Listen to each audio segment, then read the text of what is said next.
நீங்கள் பார்த்துக் கொண்டிருப்பது நியூஸ் 21 செய்திகள். தமிழ்நாடு செய்திகளை உடனுக்குடன் தெரிந்து கொள்ள நியூஸ் 21 செய்திகளை பாருங்கள்.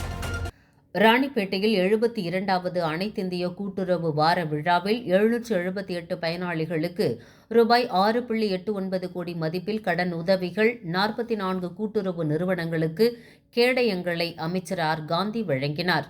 ராணிப்பேட்டை முத்துக்கடை அருகே உள்ள தனியார் மண்டபத்தில் 72வது அனைத்திந்திய கூட்டுறவு வார விழா நேற்று நடைபெற்றது.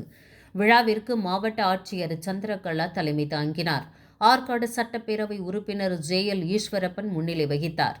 சிறப்பு அழைப்பாளராக அமைச்சர் ஆர். காந்தி பங்கேற்று 778 பயனாளிகளுக்கு ரூபாய் 6.89 கோடி மதிப்பில் கடன் உதவிகள் மற்றும் கடந்த ஆண்டு சிறப்பாக செயல்பட்ட 44 கூட்டுறவு நிறுவனங்களுக்கு கேடயங்களையும் வழங்கி பேசியதாவது: நமது மக்களாட்சியில் மகளிர்களுக்கு அதிக அளவில் முக்கியத்துவம் கொடுத்து திட்டங்கள் செயல்படுத்தப்படுகிறது. பெண்கள் குடும்பத்தை திறம்பட நிர்வாகம் செய்வார்கள். அரசு கொடுக்கும் பணத்தை வீணாக்காமல் குடும்ப தேவைக்காக மட்டும் பயன்படுத்துவார்கள். எனவே மக்களுக்காக பாடுபட்டு நல்ல திட்டங்களை செயல்படுத்துவதை நீங்கள் நல்ல முறையில் பயன்படுத்திக் கொள்ள வேண்டும் என்றார். முன்னதாக கூட்டுறவு வார விழாவையொட்டி பள்ளிகளில் நடத்தப்பட்ட கட்டுரை, பேச்சு மற்றும் கதை கூறுதல் ஆகிய போட்டிகளில் வெற்றி பெற்றவர்களுக்கு பரிசுகள் வழங்கப்பட்டது. கதர் கிராமம் தொழில் வாரியம், வேளாண்மை துறை உட்பட பல்வேறு துறைகள் சார்பில் அளிக்கப்பட்டுள்ள கண்காட்சி அரங்குகளை பார்வையிட்டார்.